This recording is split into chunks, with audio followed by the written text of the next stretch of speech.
მყარი ნარჩენების მართვის კომპანია აგრძელებს ახალი ინფრასტრუქტურული პროექტების მშენებლობას. დღეს ამბროლაურის მუნიციპალიტეტში გაიხსნა ახალი ნარჩენების გადამტვირთავის სადგური.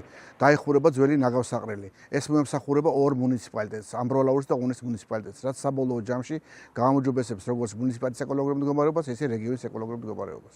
ამბროლაურში გაიხსნა ახალი გადამტვირთავის სადგური, რომელიც შედგება 5 უჯრედისაგან.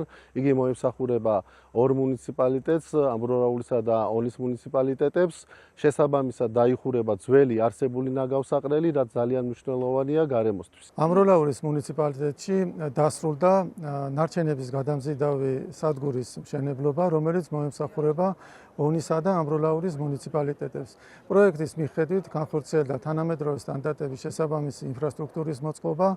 პარალელურ რეჟიმში მიმდინარეობს ასევე ძველი ნაგავსაყრელის კონსერვაციისა და დახურვის სამუშაოები, რომელიც უახლოეს პერიოდში დასრულდება.